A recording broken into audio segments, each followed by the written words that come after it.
കൂട്ടുകാരെ, പുതിയൊരു വീഡിയോയിലേക്ക് എല്ലാവർക്കും സ്വാഗതം. നമുക്ക് ഈ കരിക്കൊന്ന് വെട്ടി കൊണ്ടുവരാം. അപ്പോൾ നമ്മൾ പൊളിച്ചത് അതിൻ്റെ കാമ്പ് കൊണ്ടുവന്നിട്ടുണ്ട്. രണ്ടെണ്ണത്തിൻ്റെ ആണിത്. അതിൻ്റെ വെള്ളവും നമ്മൾ എടുത്തിട്ടുണ്ട്. അപ്പോൾ രണ്ടെണ്ണത്തിൻ്റെ കരിക്കും വെള്ളമാണിത്. നമ്മളൊന്ന് ഫ്രിഡ്ജിൽ വെച്ച് തണുപ്പിച്ചെടുത്തതാണ്. കരിക്ക് ജാറിലേക്ക് ഇട്ട് കൊടുക്കാം. ഒരു 2 ടീസ്പൂൺ പഞ്ചസാര ഇട്ട് കൊടുക്കാം. ഒരു ഏലക്കായ പൊളിച്ചെടുത്തിട്ടുണ്ട്, ചേർത്ത് കൊടുക്കാം. കുറച്ച് തേൻ ഒഴിച്ചു കൊടുക്കാം.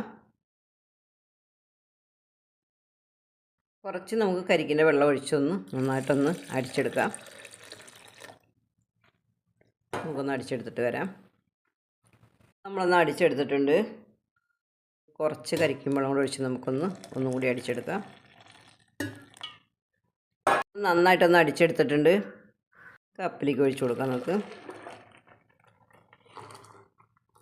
ഗ്ലാസ്സിലേക്ക് ഒഴിച്ചു കൊടുക്കാം.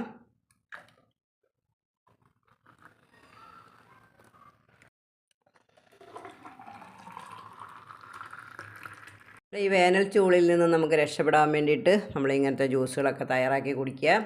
ഈ കരിക്ക് ജ്യൂസ് വളരെ നല്ലതാണ്, നമുക്ക് ഹെൽത്തി ആയിട്ടുള്ളൊരു ജ്യൂസാണ്. എല്ലാവരും ഈ രീതിയിലൊന്ന് തയ്യാറാക്കി കഴിച്ചു നോക്കൂ. ഇത് നമ്മുടെ കരിക്കിൻ ജ്യൂസിൻ്റെ വീഡിയോ എല്ലാവർക്കും ഇഷ്ടപ്പെട്ടെന്ന് വിചാരിക്കുന്നു. എല്ലാവർക്കും ഒരു നല്ല ദിവസം ആശംസിക്കുന്നു. ടാറ്റാ, ബൈ.